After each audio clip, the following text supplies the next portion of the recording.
Welcome to the On-Premise IT Podcast, the only show that dares to be both on topic or on premise, and sometimes on location or on premises. Each time we meet, we bring together a group of IT experts to discuss a single idea or premise. On today's episode, which coincides with the launch of our new Utilizing Edge podcast, we're talking about the edge. And basically, the idea here is that we want to dive into the edge in reality. The edge is a real place. It's a real thing. It's really part of IT. But what really is it? Before we get into that, let's quickly meet who's on the panel today. Hi, my name's Andy Banta, longtime storage industry person, VMware, Sun, NetApp. I believe I was invited to this podcast because I'm edgy. Hi, and I am Jim Jones. I'm a senior product infrastructure architect for Level 11 Systems, and I believe that I was invited to this because I'm far less edgy. Hi, I'm Gina Rosenthal. I'm the CEO and founder of Digital Sunshine Solutions, and I think I was invited to this podcast because Stephen likes me. You know, you're right about that, Gina. And I'm Stephen Foskett, organizer of Tech Field Day and publisher of Gestalt IT. And I ran the Edge Field Day, and I'm also the co-host of the Utilizing Tech podcast. And as I mentioned, we're focusing on Edge this season. So that launched yesterday, April 24th. That podcast is really a deep dive into edge IT infrastructure, from compute, networking, storage, management, orchestration, all sorts of edge solutions. But what I thought was, what if we talk about this topic with people who aren't deeply enmeshed in that space? You know, and I guess I'll kick it off here by just sort of asking you, before I say anything, before we really dive in here, if I say edge, what do you think of? So just tell me, describe the environment that is edge. And Jim, why don't you go first? Yeah, so hopping in before Andy comes with the correct answer. From my point of view, I tend to think of edge as anytime we need any other those kinds of resources close to a thing, to a widget. To me, the old example is you've got the irrigation farmer that has the 3,000 sensors out in his field. You need to have something that sits close to that acts as a go-between between that and your bigger resources, what you will, whether they be in a data center or they be in the hyperscaler cloud. Well, my take on it isn't a whole lot different than Jim's. My take on it is that edge is anything from the perimeter of your data center, your central processing, all the way out to where it falls off the edge of the earth. So I consider edge not just the connection point between the computing and data center resources, but also everything that reaches right out to the edge. So like the irrigation sensors that Jim mentioned would actually be part of the edge. So the edge would be from the perimeter of the main network all the way out to, as I said, where you fall off the edge of the earth. I think the edge is everything y'all said, plus a little more. It's infrastructure. It's infrastructure, not like we've known it to be infrastructure, just like the mainframe guys didn't understand infrastructure when the new wave of client server came out. But this is the digital transformation. This is what we're ending up with as part of the infrastructure. Whatever workload needs to be in that place. You guys talked about fields before it drops off the edge of the earth. Whatever is needed to run a workload to do a thing, that's the infrastructure for it is edge. So let's have a quick lightning round here. I want to go around. I'm going to ask you all. We're going to play Is It Edge? Okay. So let's start with this thing. I think you guys have seen one of these. It's an iPhone. Is it edge? Yes, no. Come on off mute and tell me quickly what it is. You could repurpose a phone and just put a Linux operating system on it, like very lightweight, and maybe you could send an application to do a thing. I think it depends on your perspective. If you're a cloud provider or a service provider, it's an edge device. If you're an end user consumer, it's a object that's in your network. Yeah, and from my point of view, it's a little bit of column A and a little bit of column B. So it's either a client application, it's a client device, much think of like a thin client, what we used to see before for Facebook or, any other type thing we think of. But at the same time, my handy dandy diabetes sensor on my arm, it's that conduit from that to actually having analytics and data that then lives somewhere else. All right. How about the thing on the other end of this, the 5G tower and the 5G base station? Is that edge? Again, I'll go. It depends because that actually would be again the edge of the service provider, the communication network. So that kind of meshes with what I was thinking of originally as edge. That's not part of the service provider's cloud. That is part of connectivity to the device. And again, from the consumer point of view, it's different. That's just your network connection. Yeah, Andy, I mean, that really brings up a good point for me because I'm kind of fleshing this out a little bit. And now it makes me kind of think of it. Is edge more like a thing or a place that exists in a physical device or in a physical location? Or is it more like a place on, think of the old OSI reference model? Is edge one of those things that as we start thinking about monitoring and analytics, is it like a layer in that part that yeah, it may be this network device, but as we go upstream inside of that same location, inside of that same device, as it does these other types of operations like many modern things do, does it become edgier, if you will? I'm leaning towards, well, 5G as far as the tower, I'm leaning towards no, because 5G is a network transport system. Now, if the towers had some compute that they did there, like pre-compute for, maybe they allow stuff, I don't know what's at the bottom of those towers, but maybe they allow some compute there. I think edge has to be, it's doing something the same as the normal operation stack and not just the network stack, right? So it's either collecting data and sending it, or it's storing data, or it's doing some pre-compute on that particular area, that physical location. I think edge is a physical location. My question is, does edge actually have to be compute? I mean, if we go back to the original idea of edge routing is again the periphery of what you're doing, and while the routers actually yes do some computing, they're not actually you know edge. They're not devices that actually do compute type resources, and that's exactly where I see the 5G tower. It's essentially a big edge router in the service provider's network. I think that's why I'm saying it, though. I don't think just the compute or just the networking or just storage itself is edge, because I think that's kind of the building blocks of getting to an edge location is having all of it. And I guess on that note too, when you say edge, yeah, Andy, a lot of people, to your point, think of things like SD-WAN. They think of things like Akamai and Cloudflare and caching at the edge. And again, I guess, do you guys consider those things edge? It sounds like some of you do. I would say that many of your edge use cases, as they like to get marketed today, are involved in an Intel NUC. It seems like every advertisement I've seen for enterprise edge, it has a NUC involved. I was again going to give the "it depends" answer because again, just like Jim says, uh, enterprises are using NUCs as edge devices. They're capable of doing low-level compute exercises and some storage, and basically store and forward if necessary. There's also people who might actually be on this podcast who have built their entire home data center out of NUCs. So it's, I mean, that is an application dependent uh, view of it. If you just have a NUC there that's hooked up to your, weather station or whatever, I would consider that edge. And if you are using it to do your home file services, uh, that doesn't really approach me as being edge. I agree with it. I think it is based on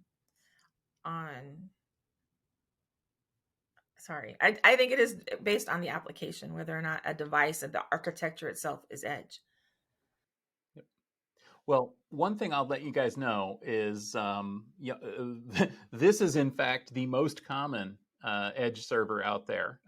Basically, most edge infrastructure is built on in a whole world of Intel NUCs. But actually, what I'm getting at with this question is that frankly, all these things are edge, because I'm not the edge police, but also because a lot of them do have aspects of what we're talking about, whether it's software-defined networking, whether it's caching, whether it's, as Andy brought up, the fact that you're doing smart networking applications that aren't necessarily compute applications, whether you're doing mobile devices, WebAssembly, all of these things are edge as well as IoT. And I think that that's one of the more interesting aspects of this. From a data center person or from a cloud person, I think what you'd find is that the technologies are recognizable, but the use of those technologies is what makes it different. Yeah, I was going to say one of the uses that I've been thinking quite a lot about here lately as someone who kind of focuses on the backup and disaster recovery world is frankly customers and data center people don't want to care about BCDR themselves anymore. They want that thing to happen and they still want to have that on-prem copy of their backups or their replicas and things like that, but they don't want to care about it. So as a service provider, one of those considerations that, I tend to think about is we're looking at devices now to extend storage into, somebody else's network, but that we manage and own. And so to me, that then becomes this data center thing is now an edge thing. It's to quote Andy over and over again, it depends. And I don't disagree with that, although I tend to think of BCDR appliances as being part of the core of the data center, whether they connect out to the cloud or not. And I was just hoping that Stephen had more show and tell. Well, I want to say something real quick about the backup stuff, right? So like if you are talking about something that is not just a data center type application that or workload that you're looking to protect with this kind of setup, if you are running true edge things like in the field like we talked about or on the tower like we talked about, you're probably going to have a different way of backing those up, and that would in itself be an edge application to protect the data that's either being gathered or worked on or whatever, if that's even something that's desired. At least there's going to be a different way of thinking about all of the things, is I guess what I'm trying to say. Absolutely. And I think that that's really sharp, Gina, because what you're hitting on there, I think, is what I learned when diving into this subject is it really is, like I said, it's recognizable to data center IT people. It's recognizable to cloud people, but it's different. And you have to ask these questions. You have to ask these fundamental questions like Gina is asking. Do we want data protection? Do we want high availability? Do we want redundant power supplies? Do we want all of these things that we have come to take for granted in the enterprise? Because you can probably have them. I'll tell you right now, just cheater answer. There are amazing things, including sealed, temperature controlled rack units that you can buy and deploy like literally anywhere on the globe, and you can put any enterprise server in there, storage, switches, whatever you want. And the thing's got its own environmentals and its own power conditioning and everything, and it just sort of freaking runs. You can run data center applications there. Similarly, in many cases, edge is a whole lot of IoT and a lot of little sensors and cameras and stuff, and that works too. But it really all comes down to asking that fundamental question: which services do we need? How are we going to deal with outages? How are we going to deal with upgrades? How are we going to deal with kind of rolling things out? All the same questions that we have as enterprise tech people, but you have to look at them with fresh eyes. I think one thing that really struck me from Edge Field Day is, what do you do if somebody just flat out steals it? Whatever you're using to compute, or they're small enough they can be. All those NUCs are small enough I could put it in a purse and walk off with it, right? And then I think about maybe another example was the Chinese spy balloon edge location, right? So what happens because there's a lot of military uses for edge technologies. So how much data do you want sitting there? And if you have to shoot it down or somebody shoots it down, how do you wipe the data really quick to make, because they were given like hints when they were talking about the spy balloon. I was like, how did they do it? What did they do? So like, if you've got sensitive information, so if somebody walks with the data, if it's in a very, very sensitive security location, how do you got to think about what's on there and how much you keep and how long it takes to get off and what you can do to blow it up so that nobody can get to that data. Right, and this actually plays into exactly one of the things that I was going to comment on based on Stephen's comment. Um, I think the redundant power supplies and that type of thing is probably starts disqualifying things as edge. A couple things going to Gina's point. I think one of the key things that we should think about in terms of edge is that if you disconnect it from the edge, the thing should be a brick. It should be useless. And the other point that I was going to make to Stephen's comment was that take a look at a modern car. You have hundreds of different sensors in it. If you actually lose one or two of those sensors, it will tell you that you've lost one or two of those sensors, but it will continue to run. So I think that, part of the concept with edge devices should be that they're useful and they're collecting valuable information, but losing any one of them shouldn't be catastrophic to your business. Yeah, but Andy, from a the definition of a brick, if you will, there's the definition of a brick where the device is actually stateless itself. It's effectively it does what it does. It then processes the data, sends it somewhere elsewhere. But if it powers down, it has nothing on it. Do we consider it all the way to that line, or do I get to the same place by taking a modern security stance and making sure that anything that's ever that's in flight or at rest is encrypted? That that effectively, yes, it's still a brick, but it's a brick full of little ones and zeros that mean nothing to anybody. And that's kind of what I meant. That basically, if you have your core feeding key information to the edge at any given time, as soon as you disconnect it from the core, the keys are no longer valid, and it's a brick. And it's like self-encrypting drives. If you don't actually have the key, there's no valuable information there. Yeah, one of the things that Brian Chambers talked about at the Scale Computing presentation was so this guy we call it NUC, Next Unit of Computing. He talked about the idea of a DUC, disposable unit of computing, and that really fundamentally is how most edge environments consider hardware. It's not that it's manageable or highly available or reliable or whatever. It is disposable. It is, we deploy it, we plug it in, it works. As long as it's working, it's good. And when it's not working, it is done. And in many ways, this reminded me of the cloud, where you hear about those data centers where they let the hard drive die, let it die, let it sit. I'm not going to replace it. It's not a highly available architecture. It's a different mindset.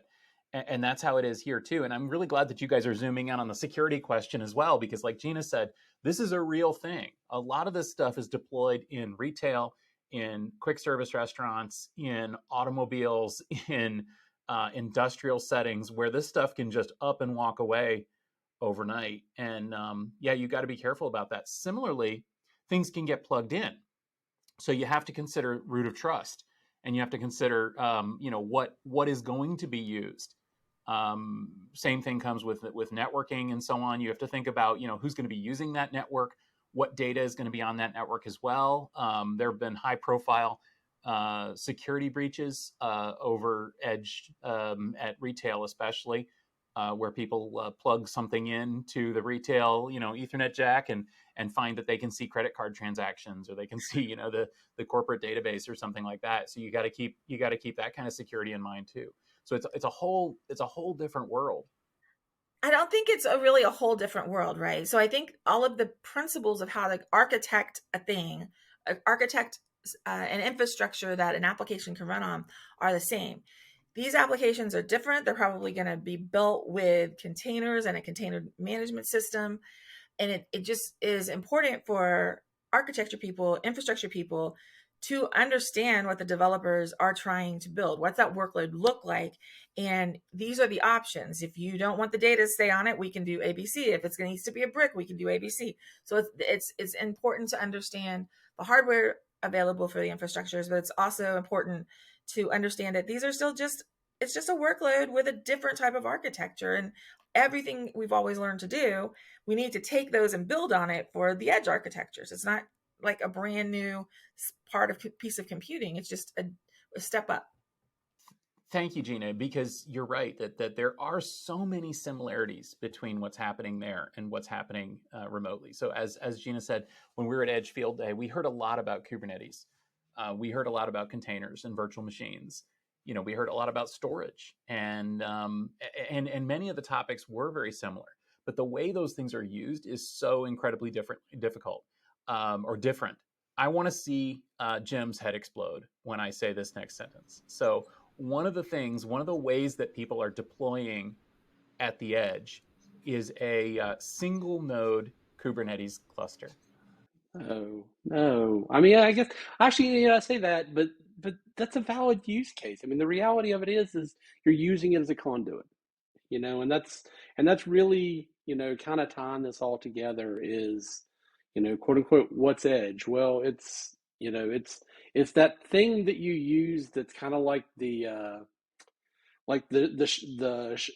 stretchy thing that goes out from your data center, that the further out from your data center you get, the more secure you've got to be around the edge of it, because it's going to snap back by way of data, and then also in institutional controls to kind of keep it a good, safe, secure thing. But when it does invariably snap, when that ball at the end snaps the rubber band that's tying it back, shoot, I lost that thing, but it's not the end of the world. I agree with that, with Gina's point on that. And my take on having the single container in your edge is basically you've taken Kubernetes as a deployment method without any real regard to using it as a clustered system. And when you first mentioned this, Stephen, the first thing that crossed my mind is, wow, somebody's trying as hard as they can to find an actual real use case for Kubernetes. Yeah, that's right, Andy. They're using Kubernetes because Kubernetes is just, containers are great. Kubernetes is a great way to abstract, orchestrate, define, and deploy containers. And so why not use it in a way completely different from how it was intended? And then we'll also see crazy situations where Kubernetes is actually used to deploy not a single node, but a massive multi-site kind of Kubernetes configuration where you have devices all over the place that are all coordinated in the same cluster. So it really varies. So I'm not defending this at all, but if that's what they use for their entire enterprise is Kubernetes, and they're also using it on whatever the home base is, maybe that's the reason that they're using it, because they don't know how to deploy a different way. But I mean, you have to have some management system to deploy. They're probably using IAC, where they're reusing the code and they're pulling it from a pipeline. That's really the only way I think that some of these edge locations, this edge stuff can work in very far off locations that need to be updated and patched and given a new version of the application, whatever, is you have to run the infrastructure as code in a CI/CD pipeline. So you just push deploy and it goes to all 500 restaurants that you're sending it off to, or whatever you're doing. So maybe it's just that's what they're using as their deployment method for containers, because you could just as easily use Docker or homegrown or whatever. But that it might sound pretty bad, but maybe it's not bad if that's what they're doing. It's just they're trying to keep it all coordinated. Yeah, absolutely. I mean, that's what it all boils down to is, I mean, if we think about edge, we think about things, like to your point, the duck, the disposable unit of infrastructure or knowledge, or whatever acronym you want to use for it. It's you want to be able to do the thing the way that you're doing all the other things that you're doing, and make it to where it's an extension of what you're doing. What's the rationale? What's the reason why we're doing edge? We want to lower latency. We want to lower, the distance between that and whatever thing, and when you get to the end of the day, you don't want to have to do a thing, but this isn't an artisanal snowflake that we then want to take care of. So absolutely, I mean, in that case, it makes absolute sense. Yeah, it really is like the cloud in that, the pets versus cattle discussion. You cannot have pets at the edge. You cannot have a pet that lives in each of 1,500 retail stores or on a satellite around Mars. That pet, you cannot take control. You cannot take care of him. You've got to have it be something even beyond cattle. And I think that's the right. Yeah, that's exactly the attitude that they're having here. So, given all of this, I guess as we're kind of coming to the end here, think about the creative ideas that you might have from your own background, and think about the ways that you could think of things that might apply in this environment. So, we've heard some great ones. Gina, thank you for mentioning infrastructure as code. Absolutely. That is a huge topic in Edge because you have to have these things that can be zero touch, rolled out, configured, managed, maintained. Jim, you talked about, this idea of massive scale deployment and how do you configure these things? How do you keep them up to date? Things like Ansible or Terraform or something like that. Sort of the next level. Andy, I know you've got this incredible background on storage. Tell us, what do you think could be brought from the data center or the cloud to this kind of environment? Well, I think I touched on some of it already. The idea that if you actually are interested in security, you can use a distributed key setup and make sure that your edge stays secure and unusable if it's not connected. The other pieces are the idea of redundancy of data, where in lots of cloud environments or in lots of enterprise environments, you have the same bits of data copied all over the place, so it's never really lost if you try to touch one place. I with lots of networking background as well. I mean, I see an awful lot of the way that if you treat these as the old style edge network devices and whatever that, or use the same concept of edge computing as you did edge networking, a lot of the same analogies apply. Yeah, I mean, to that point, Andy, I run my house here off of Meraki Go hardware, and it's a brick. If I unplug it, it's going to do absolutely nothing. It's going to be useless. I plug it back in, and poof, the wireless works, and the pipes and tubes are advancing. So, thank goodness for Edge and the wonders that it's bringing us. I can think about like education things because there's all sorts of military and industrial uses that we're going to see more and more of. But I think it's also important that everyone knows how all of this stuff works. So some of the farm stuff, could you not bring that to an elementary school or a middle school for the gardens that they have and teach them more about weather? Because then they can actually draw from bigger services to maybe bring those down and do something interesting for their little garden, or just creators being able to use different things. You see that happening already, but I think as things get more and more genericized in this new place that we're in with computing, it becomes really important for just normal people to know how to take an old one of these and turn it into an edge device and do something really cool with it. Yeah, it is interesting to see the creative ways that people are deploying kind of low-end hardware too, and consumer-grade devices. I mean, in a way, it reminds me of the IoT revolution, which was predicated on all the development that went into smartphones. If there hadn't been smartphones, there wouldn't be IoT. But since there are, we've got all these low-powered, ubiquitous devices that we can build. And it's the same with this. I think a lot of edge environments are using some pretty low-end consumer-grade stuff. And it makes it affordable. It makes it, low power. It makes it, honestly, I don't want to say rugged, but maybe adaptable to adverse environments that you might find in, behind your television or underneath the counter at a store. And a lot of that stuff I think is appearing in here as well. So yeah, it really is an exciting topic. And it's been interesting for me to see all of these ideas and all of these familiar concepts just being used in a completely different way. So I guess to wrap up, let's get back to our premise quickly, and we'll go around the table. The edge is a place. Is it a place or is it a concept? Let's start with Gina. Is the edge a place, or is the edge how you're using it? Yes. I mean, I think it is a physical place because there's infrastructure involved, but I also think that it's not just any, flung out using, little tiny devices thing. It actually is application driven and workload driven. I personally think it's more of a concept. I agree that it's a concept in terms of if you're looking at it from an enterprise perspective or a service provider perspective, it's a place. But in general, it's a concept. Well, I guess all I can say is if you're interested in the concept, if you're interested in the place, and if you're interested in learning more, do tune in Mondays for Utilizing Edge, the 5th season of Utilizing Tech.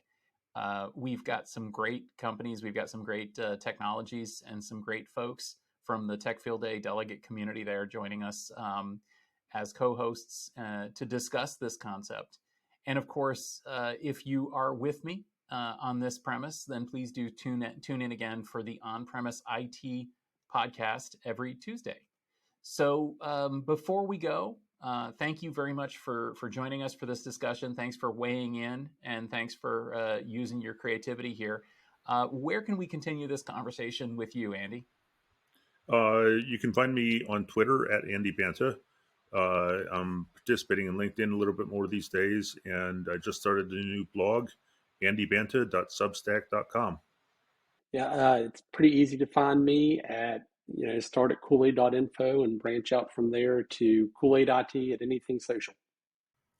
And you can find me at gminx at mass.to on Mastodon, or you can follow us at digitalsunshinesolutions.com, or also Digital Sunshine Solutions on LinkedIn. And as for me, as I mentioned, you can hear me on the Utilizing Tech podcast every Monday, On-Premise IT on Tuesdays, and the Gestalt IT Rundown on Wednesdays. Also, I'm very excited to be over there on the Mastodon as well. You can find me sfoskett at techfieldday.net. You can also find me a lot more on LinkedIn these days as well. Thank you very much for listening. If you enjoyed the discussion, please do give us a subscription in your favorite podcast application. Give us a rating. You can find this podcast as well on YouTube. Just go to YouTube/Gestalt IT video, and we'd love to see you there. This podcast is brought to you by GestaltIT.com, your home for IT coverage from across the enterprise. For show notes for this episode and for more episodes, go to GestaltIT.com/podcast. Thanks for listening, and we'll see you next week.